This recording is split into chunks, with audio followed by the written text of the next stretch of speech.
Today we're talking about sleep issues. It's Wednesday, October the 16th. The conversation starts now. Right here on Rob and Tristan's Foster Life.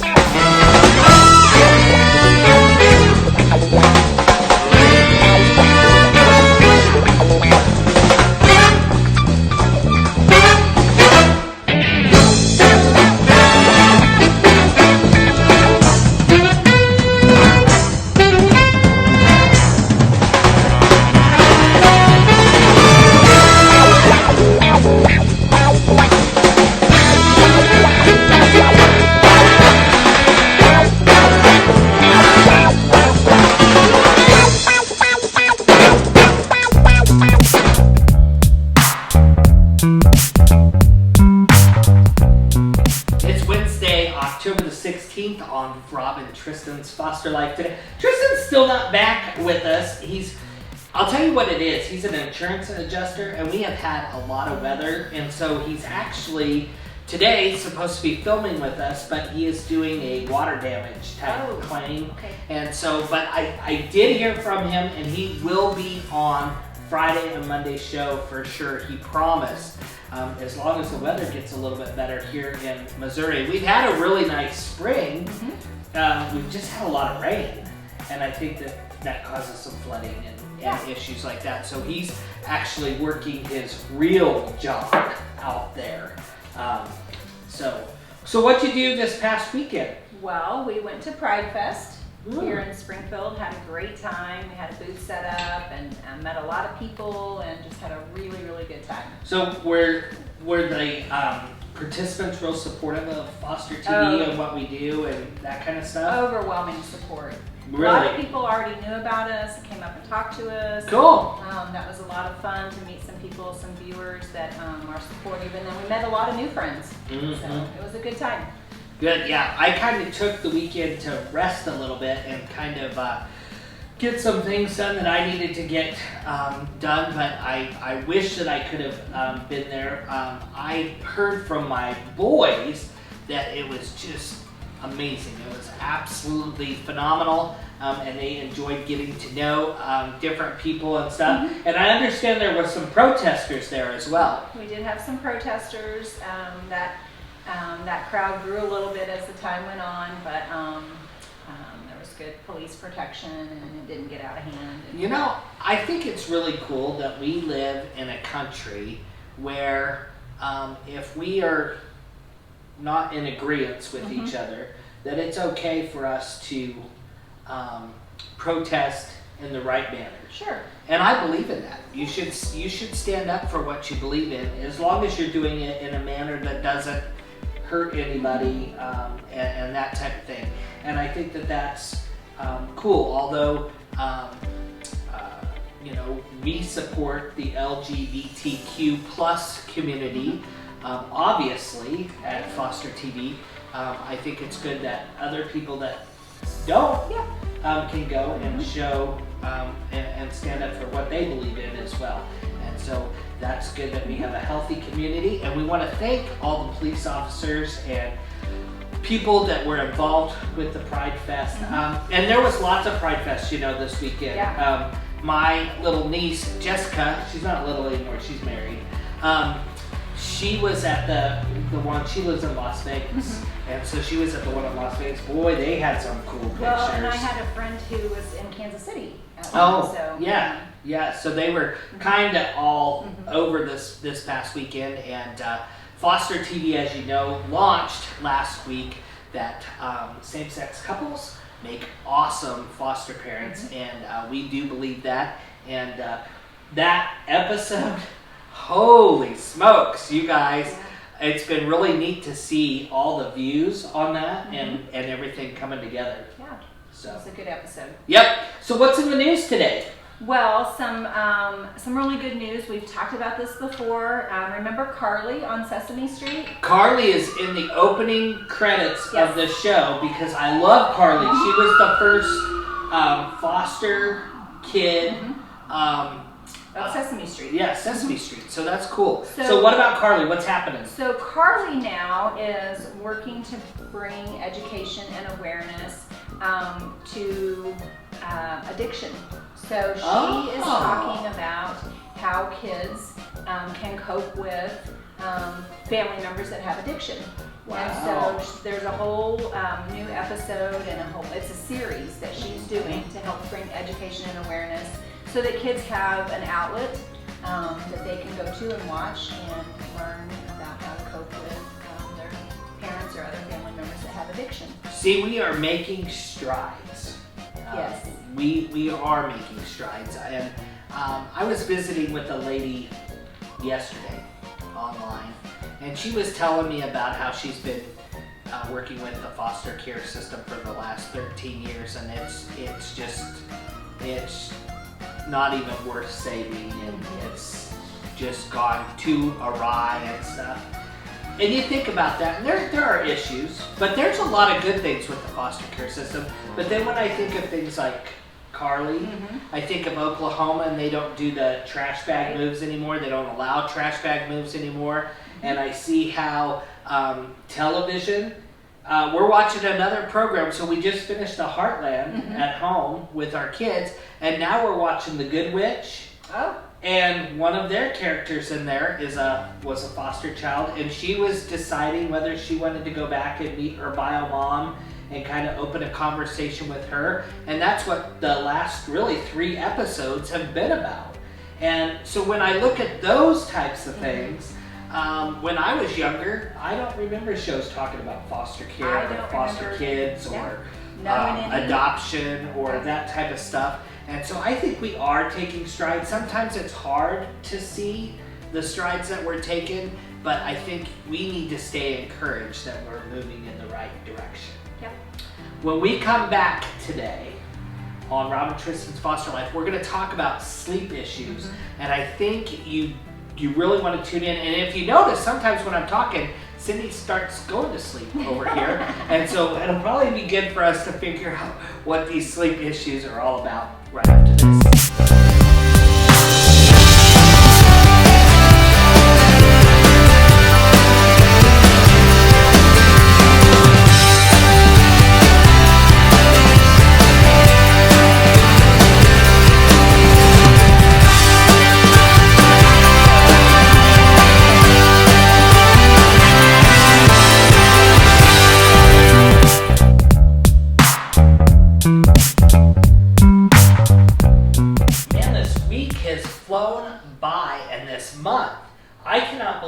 October the 16th already. It's halfway through.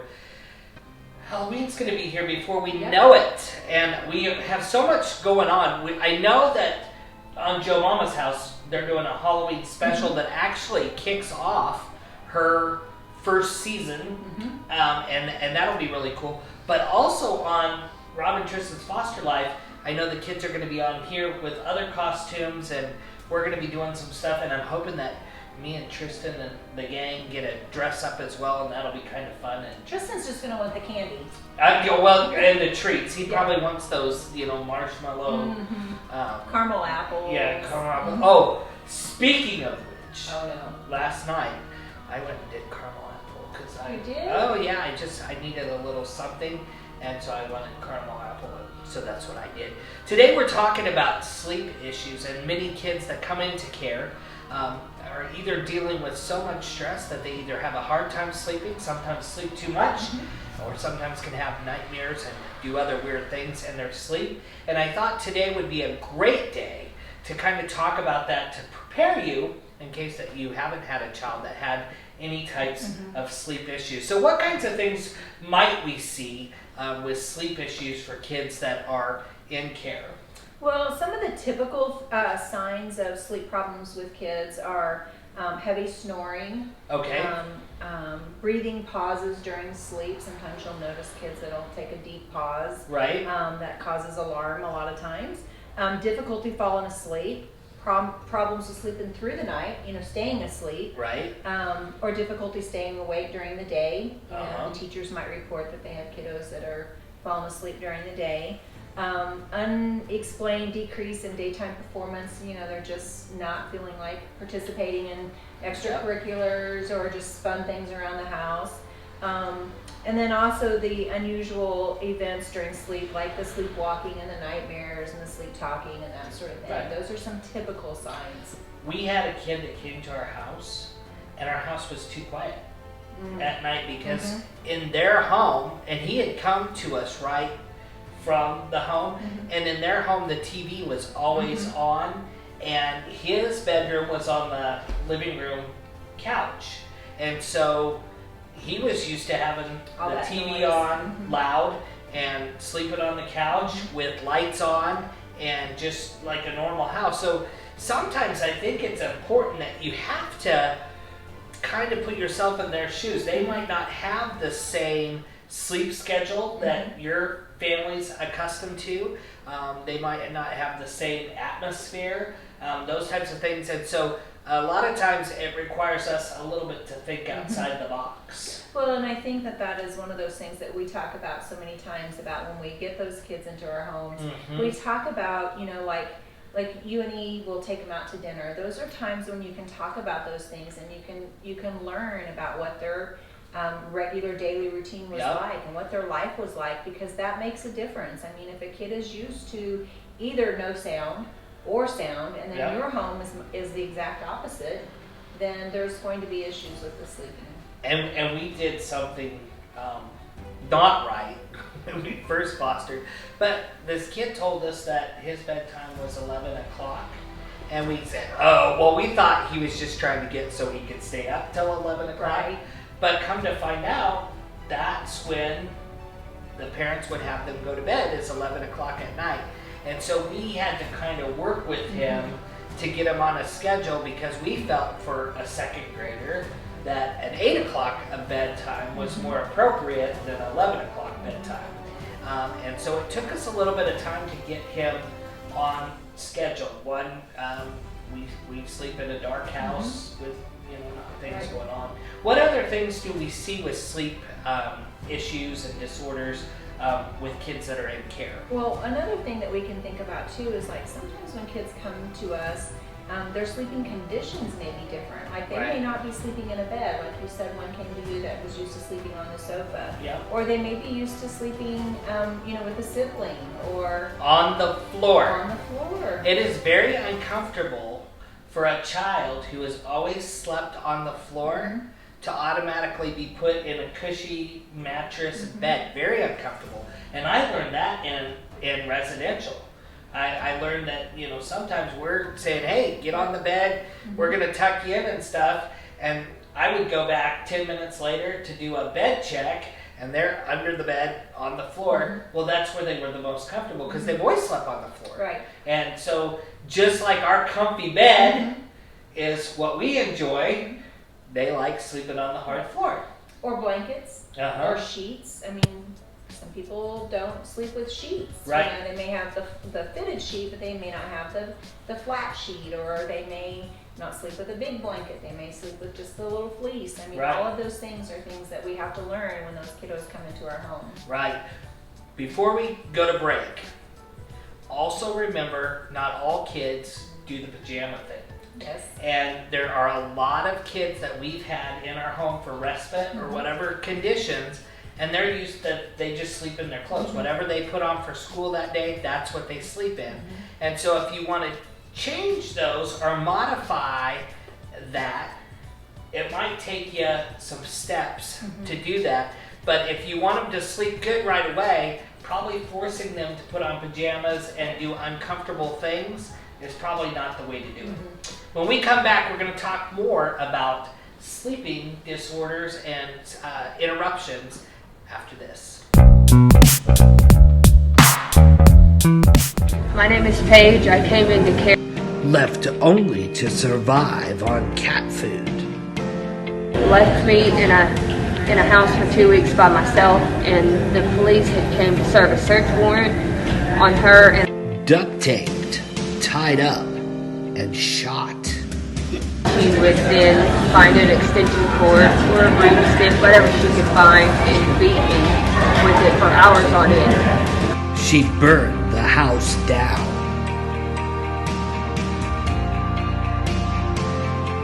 This Monday, Paige's story. Foster TV's My Story. Only on Foster TV. Roll.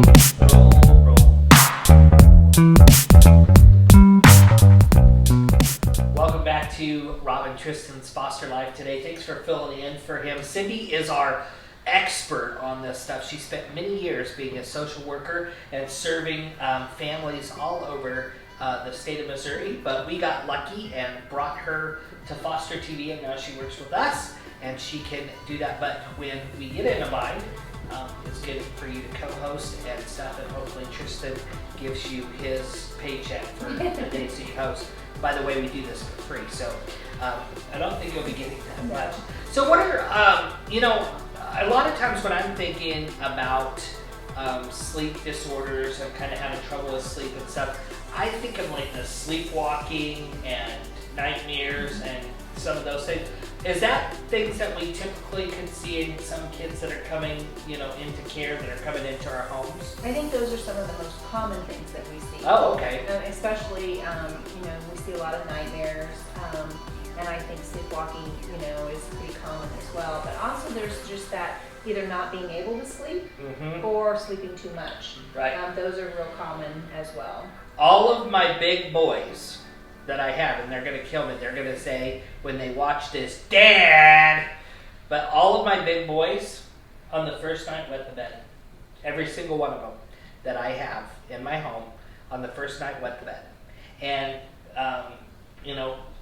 not making a big deal about it. All of them, I said, okay, well, let's go fix it. Right. And we just went down and we fixed it and we took care of it and stuff. And so you have to remember that happened. Another thing, when you're talking about the sleepwalking, my doctor has always told me that he never heard of a case of a child getting injured during sleepwalking. So, and our producer was telling me at break, you're not supposed to wake them from the sleepwalk. Is that correct? Yeah, that's what they recommend. The only thing that I would add to that is that because we are bringing foster kids into our home and we think about that, make sure that you have appropriate locks. Right. Because we don't want, just as part of the sleepwalking pattern, for them to get outside. Right. So make sure that we have appropriate locks on the doors and that sort of thing, or gates in front of stairs or things like that. Right. So I think that's important to always remember.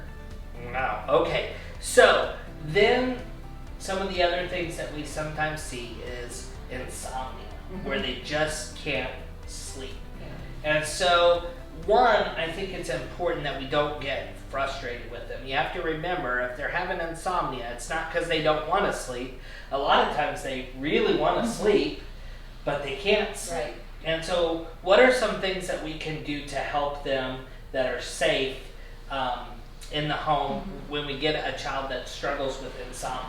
Well, I think it's a trial and error. I mean, Right. it's a lot of that, but I think we can do things like, some of the natural, like the essential oils are really good. Oh, yeah. Using of essential oils. Lavender is really good for sleep. Yep, you can rub it on their feet, and you can diffuse it through a diffuser. Yep. You can do the like the melatonin. Sometimes that's helpful for kids. The Celestial Seasonings, Sleepy Time Tea, and you can get that in any supermarket, but it comes from my hometown. We used to go up there to the factory, and they'd have these big baskets, and we could get them for like 50 cents. They're a lot more expensive than the grocery stores here, but the Sleepy Time Tea is amazing. And I think just developing those routines as you're learning what works for those kids is really good. I mean, especially if you're trying to modify sleep times. Right. So if you say at 8 o'clock, we're going to have our sleepy time tea, and Right. you make that part of the routine, I think that's really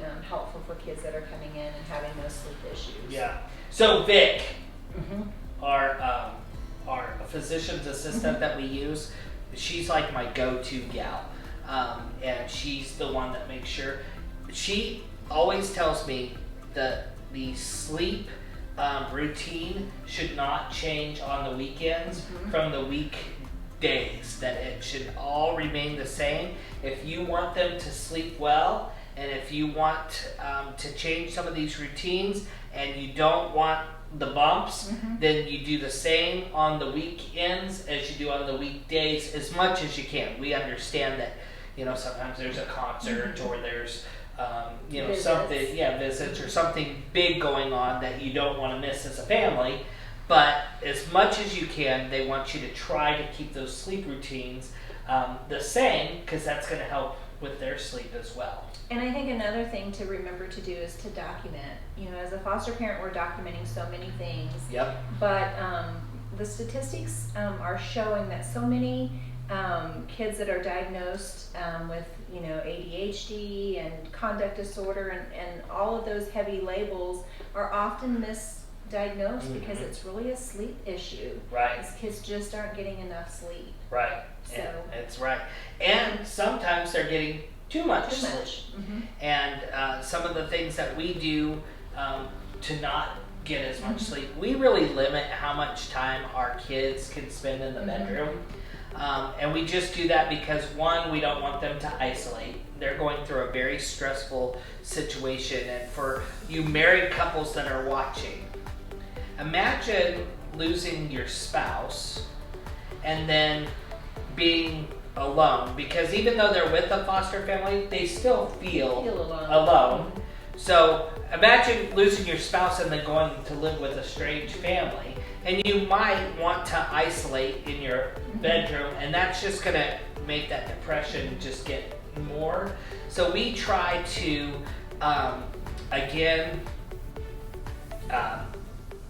make sure that they don't isolate in the bedroom, and then do sleep times with them. So maybe when you first start, you say, okay, well, you can sleep from this time to this time at night, and it might be more than normal.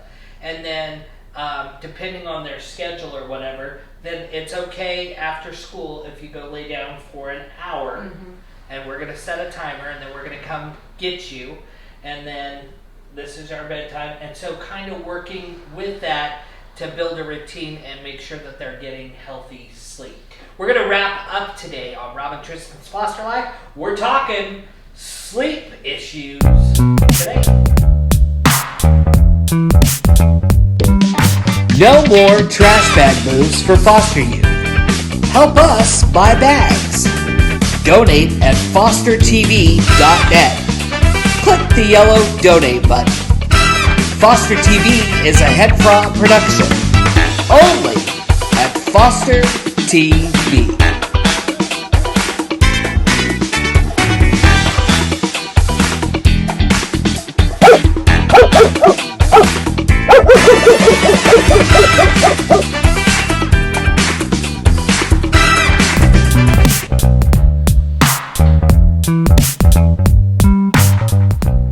Welcome back to Rob and Tristan's Foster Life today, Wednesday. We're halfway through the week. Yay. And then we go on the road this weekend.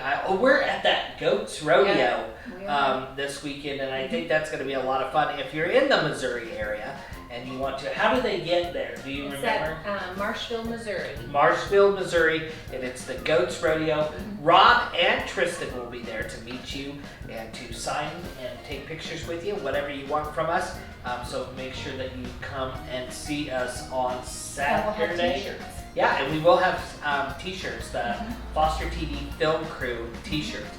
So the important thing is there's a lot of different things that you might see with sleep. One, I want you you got to be open-minded, because you don't know exactly what they came from and where they came from and what residential was like, what their home was like, all of that type of thing. Number two, always, we're just giving you safe suggestions that help, that have worked for us, that Cindy has seen in her field, that we've experienced with kids that come into care. But always work with your therapist, work with your psychiatrist, and work with your family doctor on these issues, because if there is an underlying problem that is more severe, they're going to be able to get to the bottom of it. They're going to be able to regulate medications if you need to go that route. And so we're just here to start that conversation. and we're here to give ideas, but always, always, always consult the professionals. And I'm not a doctor, and you're not a psychiatrist. Right. And we don't play one on TV. yeah, and we don't play one on TV either, so that's good. So, do you have some good news for us today? I have a really cool little tidbit to share with you. This is quotes from Sandra Bullock. Oh, I love Sandra Bullock. I just, Murder by Numbers, Miss Congeniality, Speed is one of my favorite movies, so I'm a big Sandra Bullock fan. Big. Yeah. Like, if I meet Sandra Bullock, I'm probably taking her out on a date or something. So, just FYI. But I love Sandra Bullock. So tell me about her. I'm glad you gave her that forewarning. Yeah. So she's ready. And she likes foster kids too. Yes. So, but I'm married, so that's a problem. Yeah. But anyway, let's hear about Sandra One Bullock. of the things that she says on the meeting of family, and I thought this was just really personal to her, but it kind of resonates with some of us as well. And she Right. says, "My family is blended and diverse, nutty and loving and understanding. That's a family." Yes. So I thought that was really cool. And then she also talked a little bit about on adopted children. She said, "Let's all just refer to these kids as our kids." Yep. And that's how it is in my home. I know that's how it is in your Yeah. home. Like, we don't say step kids, adopted kids, foster kids. They're just our kids. Rose is mixed, and I love when people say, "Oh, is she adopted?" Nope. Nope, she's a kid. Yeah. And then she also talks a little bit on the foster care system, and she says that, she says, "Don't talk to me what I can do with my body until you've taken care of every child who doesn't have a home or is neglected or abused. It makes me teary-eyed." And so, she is really a big proponent, and she's so passionate about adopting and fostering, and she's just a good role model for us to look to. And she has, a beautiful family that came to her from. And she's beautiful. She's beautiful. Inside and out. Yeah. So I just think that some of those things were really personal to her, but yet they kind of resonate to us. And then the last thing that she talked about was the adoption process. And she said that when she looked at her children, one of the things that she wanted them to know was that they were home. Yep. And that they weren't going anywhere. Yep. Like that was their permanent place. That was their forever family. You know my Bubs, that's 12. Mm-hmm. Man, we were having some rough days last week in school. And it just took me sitting them down and saying, "Dude, you're not going anywhere. I love you. I'm never going to give up on you. You'll always be a part of this family. I'm always going to be here for you, no matter what." And you know what? We're having a pretty good week this week. Awesome. And they just need to hear that because some of them have moved and bounced and have been given up on so many times that they just need to hear it. Well, that's good news, and I love Sandra Bullock, and she's probably, if she watches, she's going to think, "This is creepy, that guy's kind of weird." But anyway, it's neat to see when people that are in the public eye support foster care, adoption, and kind of our community that we have here.